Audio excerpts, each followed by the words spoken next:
Welcome. Welcome to my live stream. Welcome to my live stream. Welcome to my live stream. Welcome to my channel. Let me introduce myself. My name is Andre Lefevre, and I like to mouth off on things political, things cultural, things interesting. I am a citizen journalist and an extreme libertarian. I have many interesting things to cover in this live stream. Twitter is attacking Alex Jones after other tech giants like YouTube and Facebook banned them. So there looks like they're just about to ban him. On August 12th, we're going to have a false flag scheduled in Washington, D.C., so-called Unite the Right rally, which is a Soros operation designed to create a chaos. Ohio election is just absolutely blatant voter fraud on part of the Democrats, and jihadi training camps in the United States. And it looks like Linda Sarsour is friends with at least one of them. Let's go at it methodically. Let's see. This is the first story I want to talk about. This is from Washington Times. This is from today. Twitter removes Alex Jones' David Hogg tweets after CNN report. Within minutes of CNN highlighting several specific tweets and videos by Alex Jones, Twitter has removed that very content from his account. According to The Hill, more than a dozen articles or videos were removed after having been mentioned in a Thursday afternoon CNN report. Let me go see if I can go to The Hill. Let's see if we can get this Hill. Oh, here we go. This is the primary source. The Hill, and this is from looks like from today. Posted at let me see when it was posted. Looks like it was posted on 5:44 p.m. Eastern Standard Time. It is 4:34.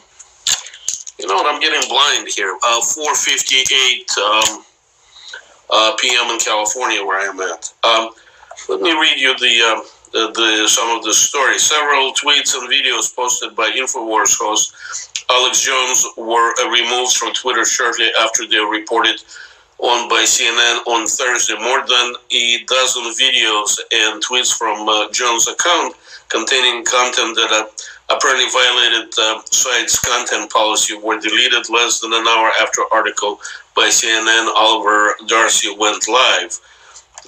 Let's click on this one and see what it says. I always like to go to the primary source. Let's see if there's a video here. Let's see what CNN said.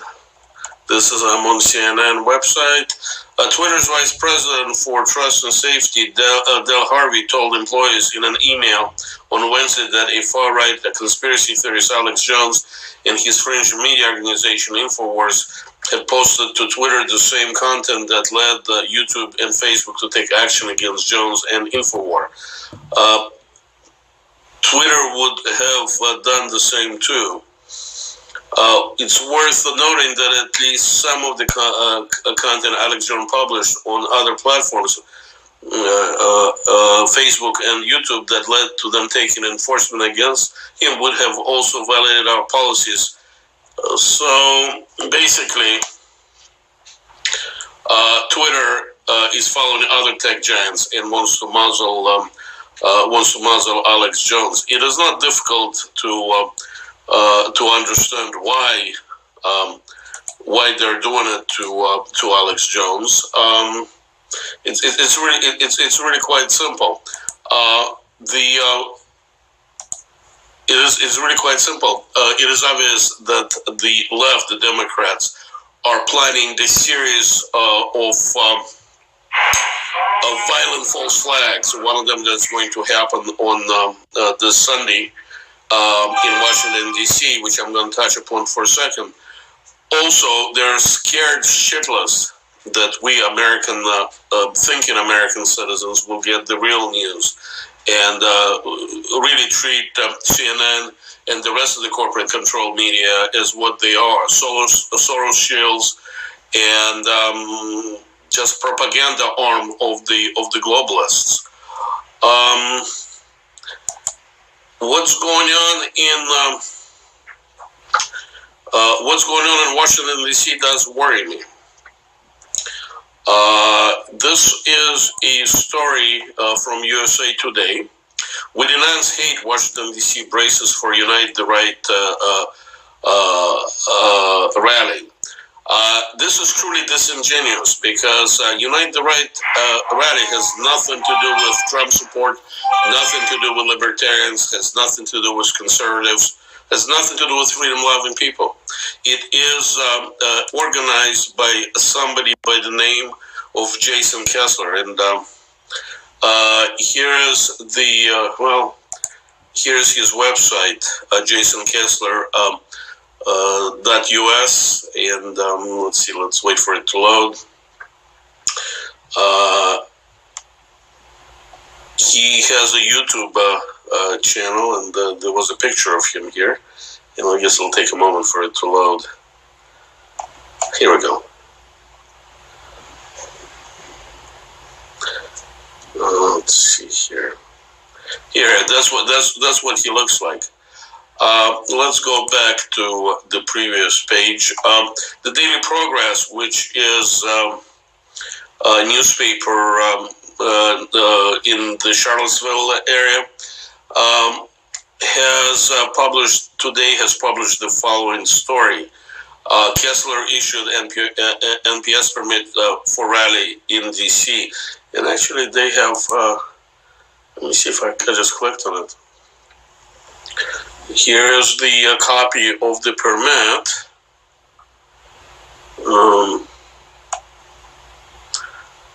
Public gathering permit.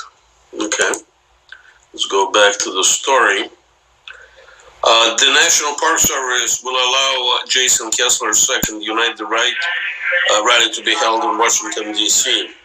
At a Thursday press conference, Washington officials said they are prepared for the August 12th event in Lafayette Park, which they said will bring together Nazi and white supremacist organizations similar to those that attended last year's rally in Charlottesville. Let me go back to the picture of Jason Kessler. Here he is. Just kind of move it up here. So that's his website, JasonKessler.us. Now, what happened in Charlottesville was an engineered mayhem when one of the young ladies died. Jason Kessler is not an honest broker. There is enough evidence to say that he is a Soros shill. Up until 2006, and I'm going to show you a couple of articles in a second, he was an Obama supporter. He was a part of the organizers in the Occupy Wall Street movement.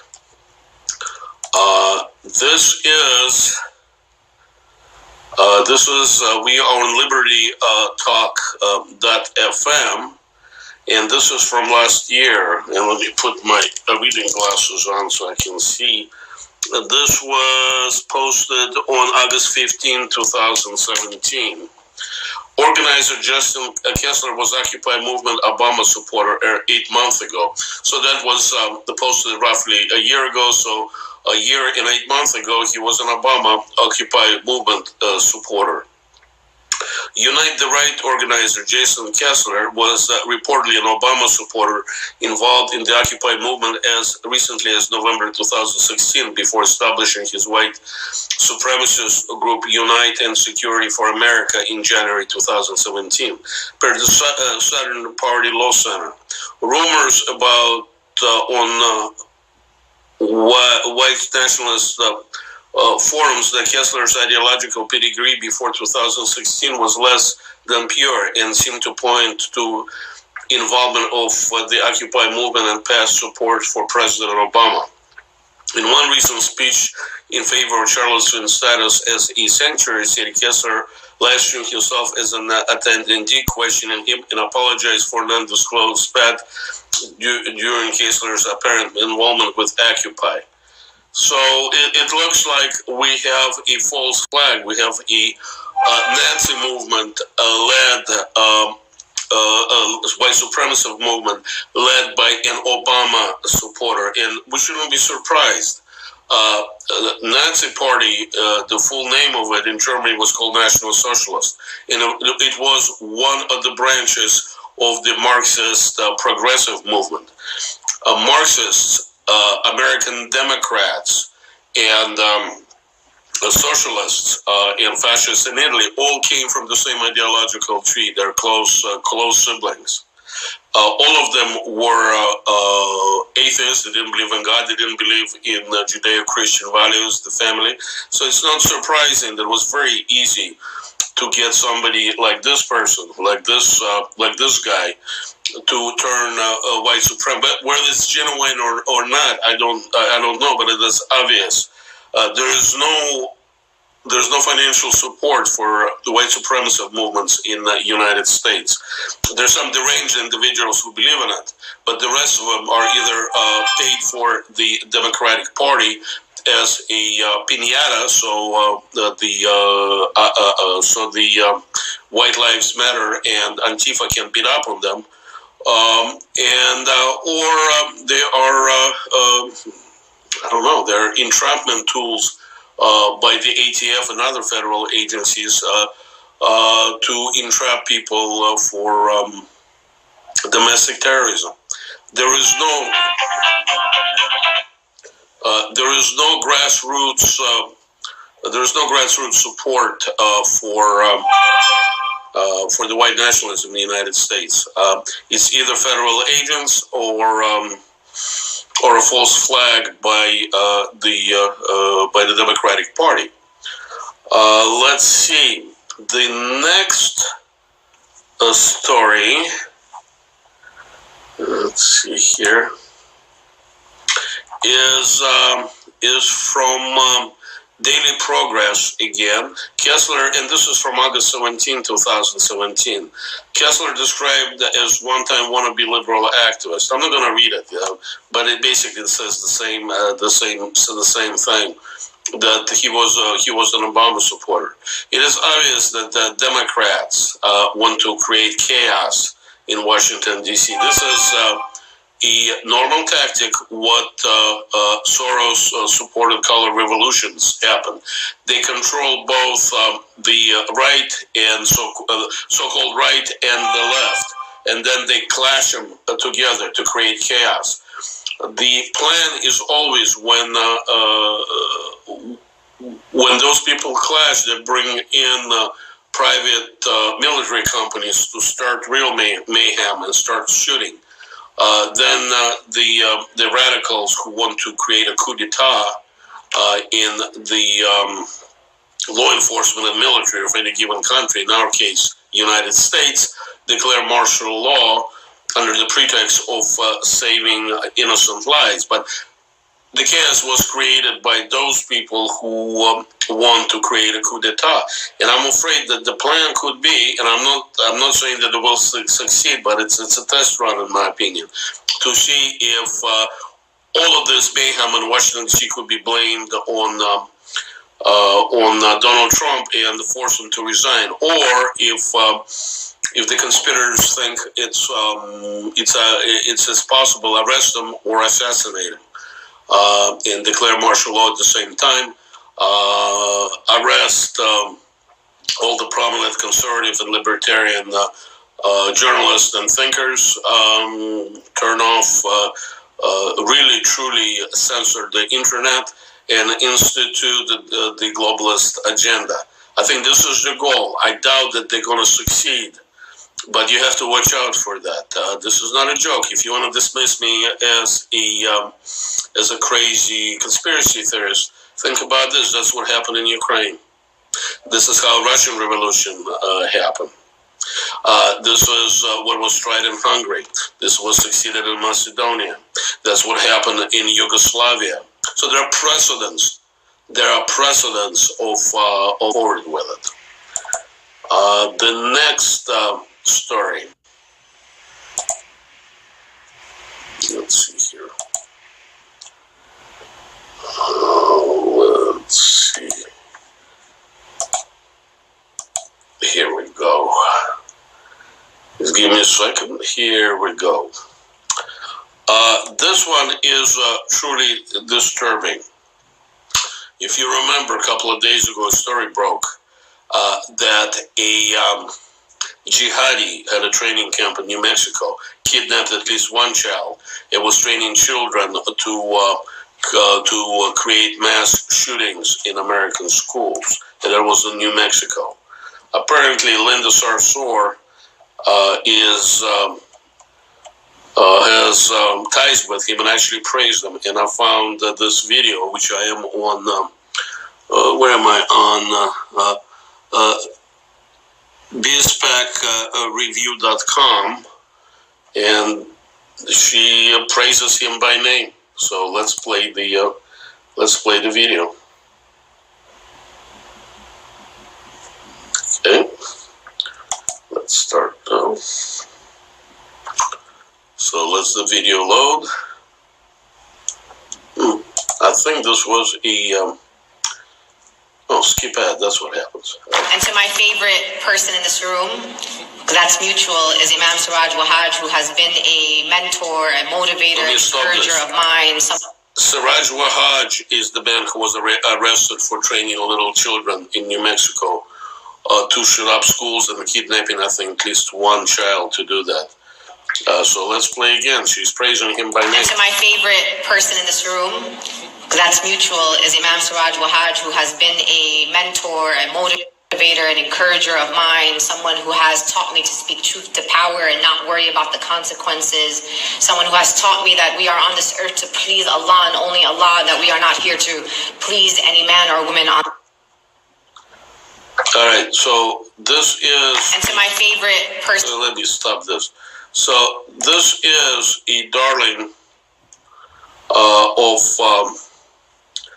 this is a darling of the left, Linda Sarsour. So don't tell me that jihadis are not supported by the Democratic Party. Just like Black Lives Matter, and just like Occupy Wall Street, and just like Antifa, they're just enforcement arms of the Democratic Party, just like Ku Klux Klan was before 1960s. Nothing changed in the Democratic Party. It is still a Nazi-like, militant, intolerant, racist party. It started out to be that way, unfortunately, with Andrew Jackson, whom I personally admire for reasons other than him being a racist, because I think he was the first one who stood up to deep state in his day. But the Democratic Party, from the very beginning, had racist roots. It always supported slavery, Jim Crow laws, did not think much of the black people to this day. But this is a video for another day. Now, this is I am on, where am I on? Let me see. Can't see very well. On the federalistpapers.org. And this is an old story. This is from November 5, 2015. 22 Islamic Jihad training camps in America. Is there one near your state? And here, this is a map. It looks like California has 1, 2, 3, 4, 5, 6. That's where I am. Texas has 1, 2, 3, 4, 5. Doesn't show any in New Mexico. Shows one in Arizona. Shows one in Colorado, and some in the eastern seaboard, and some of the Great Lakes area and in Midwest. Now, this information is 3 years old, and everything that comes in like that I take with a grain of salt. But judging from what's going on in New Mexico, that's probably true. because I've seen over the years, I've seen other reports. So you think about that. We are having a false flag, a proven false flag going on in Washington, D.C., where both the white supremacists and their protesters are controlled by the Democrat Party, who has vowed to remove Donald Trump extra legally if they have to. So this is not the time to relax and to go business as usual. I would suggest check your plan on what to do if the left is going to assassinate or arrest our president Trump up charges and tries to do a true military coup d'etat in our country. Think very carefully of what your actions are. I know what I am going to do. Think about what you're going to do. I really don't want to raise that kind of alarm, but there are certain actions freedom-loving people have to do when they think that something like that might be imminent. And never initiate violence first. Only in self-defense. Only in self-defense. Next story. And that dovetails in with everything that I'm saying. This is from Red State, and this is from today. Just keep telling yourself vote fraud doesn't exist. The Ohio 12 edition. Back in, and we're talking about elections where somehow Democrats discovered almost 600 votes that didn't exist on the day of the election. Somehow when they saw that they're down 2,000 votes, somehow they have discovered ballots that didn't exist before. They were manufactured, of course. They were manufactured. This was election fraud. So let's read this story. Back in June, the U.S. Supreme Court upheld a ballot integrity law passed by the state of Ohio. The law simply allowed voting officials to purge the voting rolls of people who had moved or couldn't be proven to exist.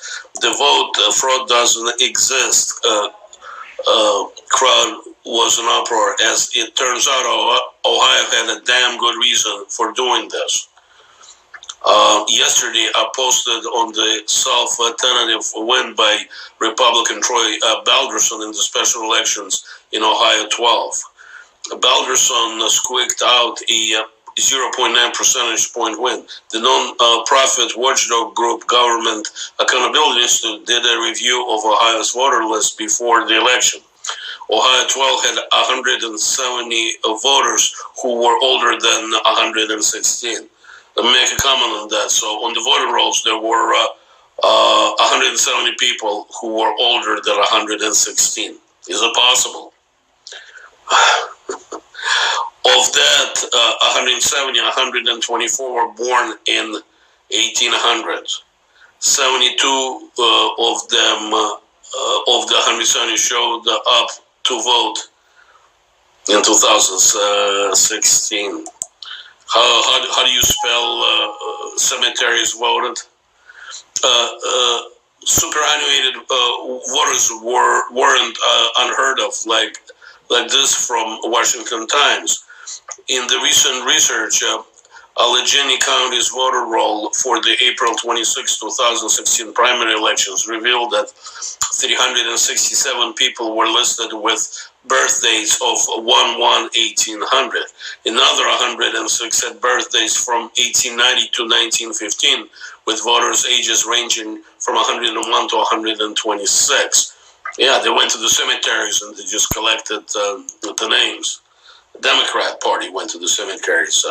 There is no recent record of Republicans doing anything like that.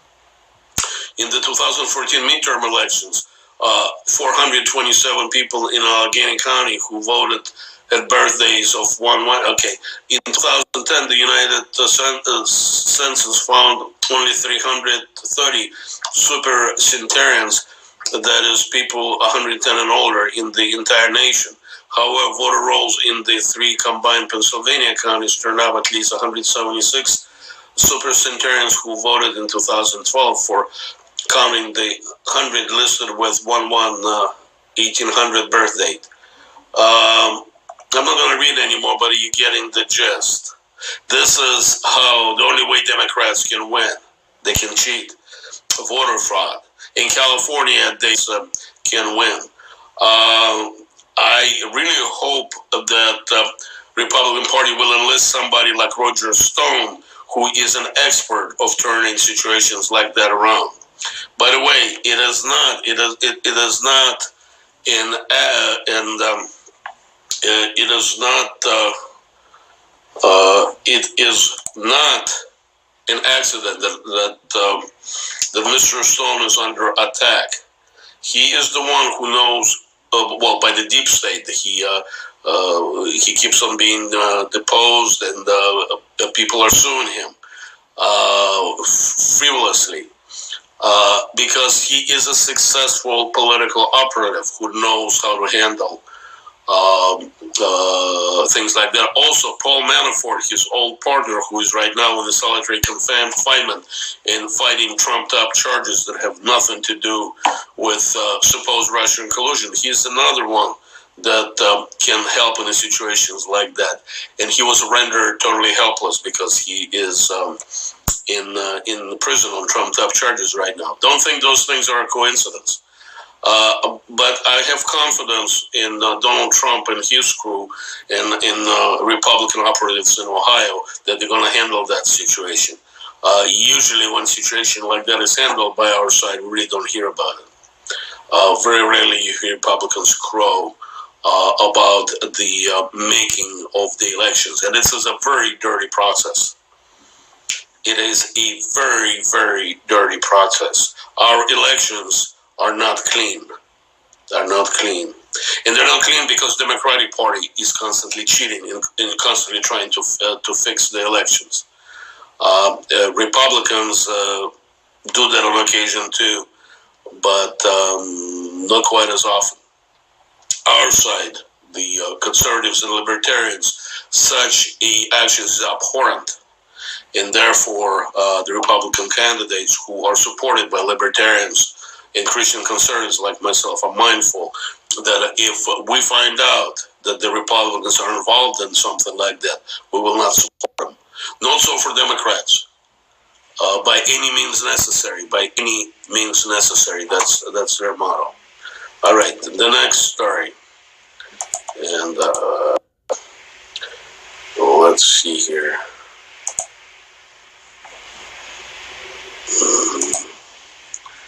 Let's see if I can do it this way.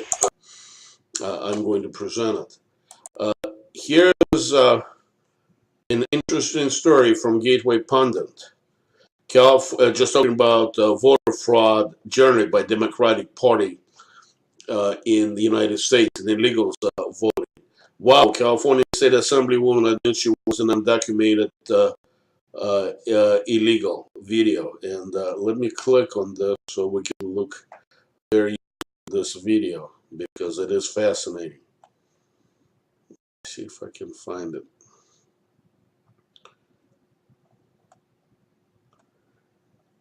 I had this video. It was a bit shit video. Let's see.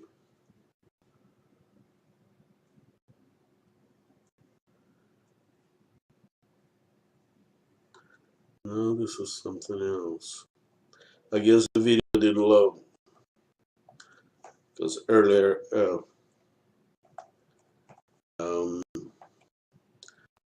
I found it. All right. Next story. Sorry about it, folks. I thought I could find it. And let me.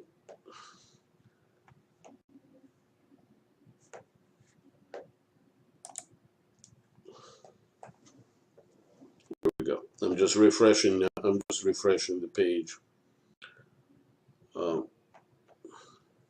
This is from Star Tribune. And this is just show how deranged Democrats are. Man accused of offering $500 for immigration agents killing. That's in Boston, and that's again from the Star Tribune. Remember all this brouhaha, supposedly federal government under Trump abusing children? Well, this is the result. Man accused of offering $500 for immigration agents killing. And I don't hear any Democrats denouncing this, by the way. That's their doing. Boston, a man who offered on social media to pay $500 to anyone who would kill a federal immigration officer was arrested on Thursday, prosecutors said. Law enforcement officials said they hope the arrest of Brandon Zebrowski sends the message that they will not tolerate the rising threats against immigration officers and others amid increasingly heated political debate. Um, so here you go. And I had a couple of more stories here, if I can, if they load. This one is good news. This is from Washington Times. ICE snaps 133 illegal immigrants in alleged worker exploitation scam. And let me run this video if it'll play. Here we go. Fair use, of course. Fair use. Um, let's see. It's loading. In the paragraph here, federal authorities Thursday announced the arrest of 13 people that were ringleaders in a massive scheme to exploit illegal immigrants. They also claimed carried out a search warrants of 11 of the business Wednesday and nabbed 133 illegal immigrants workers found in their family. At least that's the only thing that I like about our Attorney General Sessions. And I was hoping to play you this video, but it's not loading. And let's go to the last story that I had here, and this has to do with Mueller prosecution of Manafort. Judge criticism of Mueller prosecutors may alter Manafort's trial outcome. Experts say apparently the judge is not happy with Mueller's prosecutors. I hope Manafort is acquitted because he's truly being prosecuted. But there's another reason I want him to be acquitted. I really don't care whether he's guilty or not at this point. He has become a symbol. If Mueller is unable to convict him, our side wins. And it's sad to say when we have a trial where justice is supposed to be blind is a purely political act. But this trial is not anything to do with justice, anything to do with law enforcement, anything to do with trial. This is a battle between pro-Trump forces and anti-Trump forces. And our republic deteriorated to the point where we're using our judicial system to fight in that battle. And I hope this will end. At least I know that people who support Trump and people like myself and myself specifically, I do not want that happening. We did not bring that into the political culture that Democrats did.